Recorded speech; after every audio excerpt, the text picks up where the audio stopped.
Hey everybody, it's Erik Levi, the Holistic A-Hole, coming back at you with a new video here.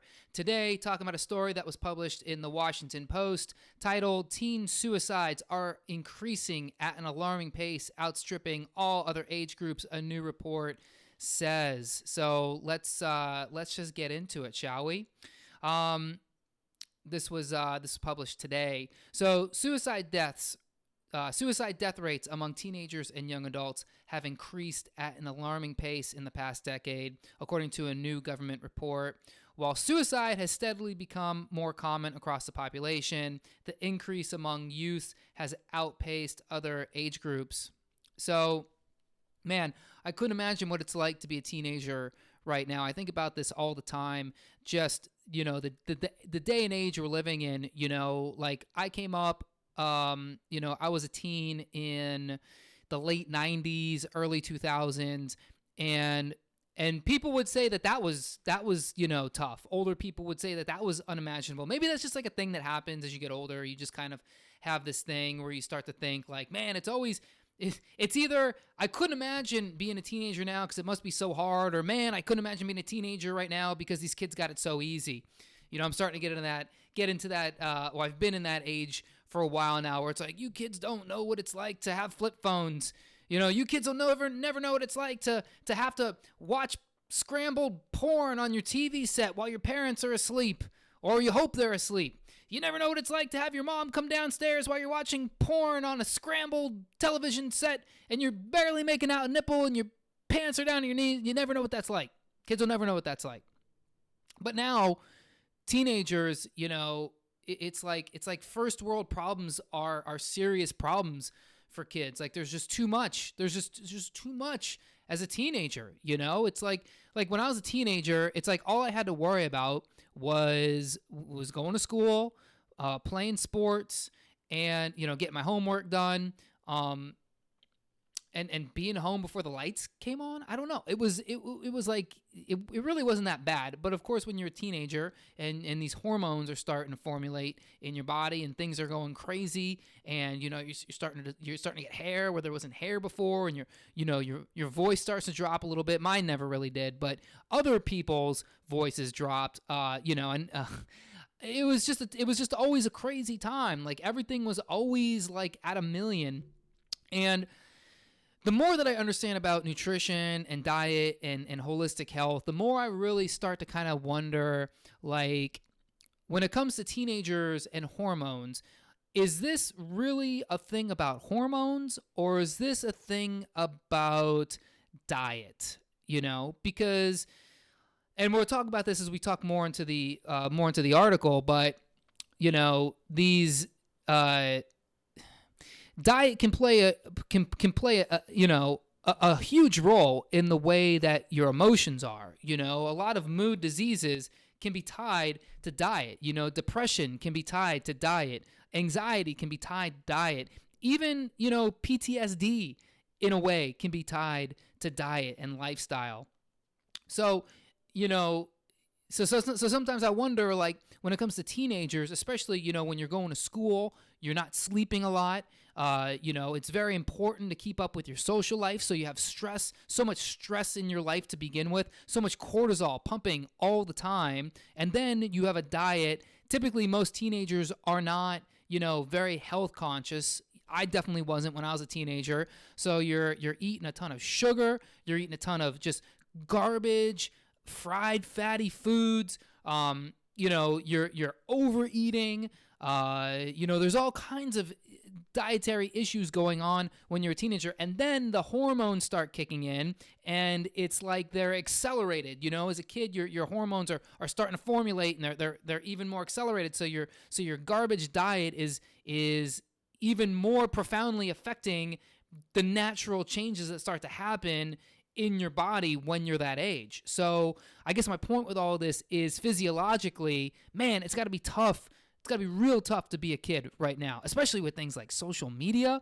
I mean, goddamn, like, I couldn't even imagine if I had to worry about keeping up an Instagram profile as a kid. It was like hard enough just trying to make friends in real life, but then like trying to worry about getting all the right pictures and worrying about who's following me and who's liking me. Like as a 30-year-old, that's stressful. As a 17-year-old, I couldn't imagine just how mind-wrecking that would be. So let's continue. So suicide death rates, we read that. Okay, so for many years, suicide among youth was relatively rare and its frequency relatively stable. But from 2007 to 2017, the number of suicides among people ages 10 to 24 suddenly increased 56% from 6.8 deaths per 100,000 people to 10.6. The new report shows suicide has become the second most common cause of death among teenagers and young adults, overtaking homicides and outpaced only by accidents. Wow. So I mean, that is really wild, that in 10 years, suicide, the most preventable form of death in the world, has increased 56% amongst teenagers. Like what do you say? Like look at those years too, 2007 to 2017. That is, that's really like the rise of the iPhone. That's when smartphones really came into existence. When did the iPhone come out? 2007, I think. So there you go. Is technology helping us? Yeah, it is. Google Maps alone. Like I couldn't imagine not having Google Maps on my phone all the time. That's incredibly useful. But is having Twitter on my phone all the time useful? Is Instagram? Is Facebook? Is the news? Is having to have an opinion about everything? Is that useful? So if you're coming up in this time, that's a lot of shit to worry about. 56%. Look, like suicide, obviously, I don't have to tell most of you, it's a serious issue. Depression is one thing. Suicide is like a whole other level. I think most people in their lives at some point have experienced some form of depression. I don't even know if it's possible to live in the world now and not have some kind of, some level of depression or anxiety. But then to be so, in such a dark place that you act on it, right? Because that number doesn't take into account like unsuccessful suicide attempts. So it's just real sad, man. It's real sad. So just looking at these numbers, it's hard to find them completely. Just looking at these numbers, it's hard not to find them completely disturbing. It should be a call to action, said Lisa M. Horowitz, a pediatric psychologist at the National Institute of Mental Health. If you had kids suddenly dying at these rates from a new disease or infection, there would be a huge outcry. But most people don't even know this is happening. It's not recognized for the public health crisis it has become. So yeah, this is a public health issue, and we don't treat it as one. I know that there's a lot of attention on suicide now. There's a lot of focus on bullying, and I think this article at some point makes reference to bullying. There's a suicide prevention hotline, but man, like to really think about like what suicide is, to really think about the point that a person gets to commit suicide, I'm thinking of like 40-year-old, 50-year-olds who your whole career comes tumbling down. Maybe everything you've worked for crashes, or, maybe you've just lived a life of just complete failure, and you get to a real dark place and you just say, man, I've lost so much time, I lost so much effort, and it was all for nothing. And then you start getting in your head about that, and then suicide becomes a thing where it's like, what is this all for? I'm not saying like, I'm not trying to justify suicide in any way. I'm just trying to kind of compare it to what it's like as a kid versus like an older person. Like you've lived your life, you've seen what you're about, and then you decide that I guess it's time to take your own life, which is horrific. But as a kid, to think that you've spent all of like your possibilities, to think that you've maxed out your potential already, to think that it doesn't get better. I mean, that's a health crisis. That kids shouldn't think like that. You shouldn't be a kid and ever think that your reality is so insufferable that there's no way out and you have to take your own life. You never think that. Like, I know, like, as a teenager, you think like, this is it, this is everything. I've done everything. I'm old. I'm wise beyond my years. You're not. You're not. Even if you feel like you're an old soul, and I know a lot of kids say that. I think I said that at one point, like in my early 20s. I'm an old soul. I've experienced. No, I haven't. No, you haven't. If you're 18, you haven't done shit. Even if you've done a lot, even if you've experienced a lot, even if you had a traumatic upbringing, you haven't seen it all. Like, there's so much to the world. There's so much to life. And to be in that headspace of thinking like, well, this is it. It's a mental, it's a public health crisis. You know, it's a real public health crisis.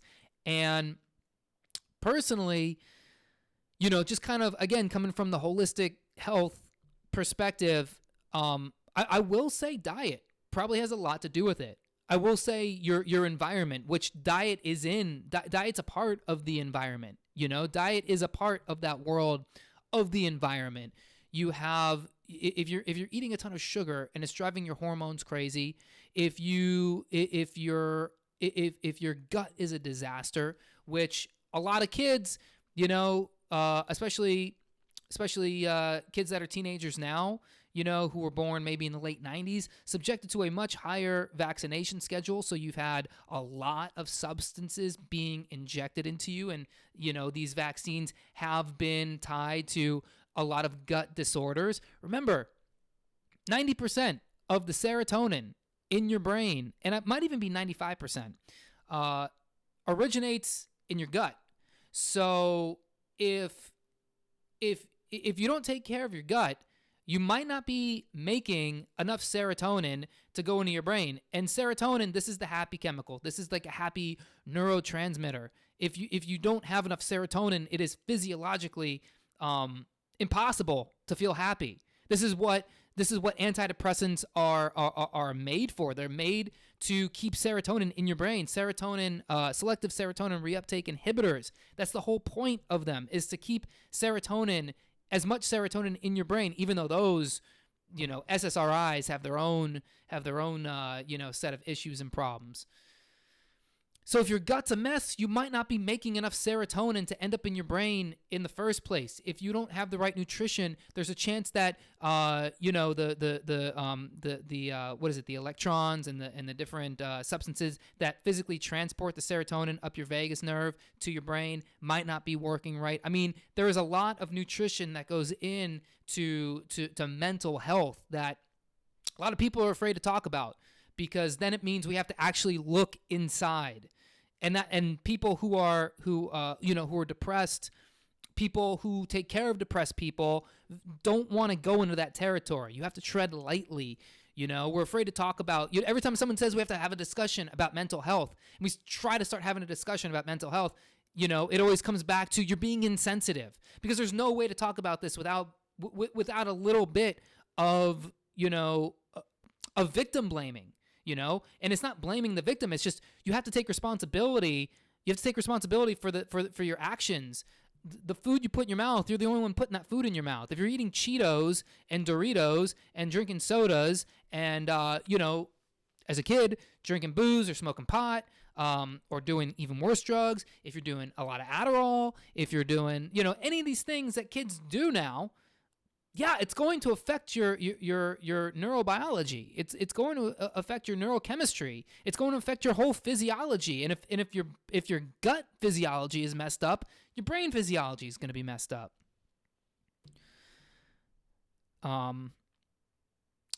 Firearms are one factor. So, you know, they kind of go into talking about, you know, how suicide compares to homicides. And, you know, yeah, the homicides definitely grab more of the headlines, right? We're not reporting about all of the kids' suicides that happen, but if there's gun violence, yeah, we're going to report that. That's going to be all over the news.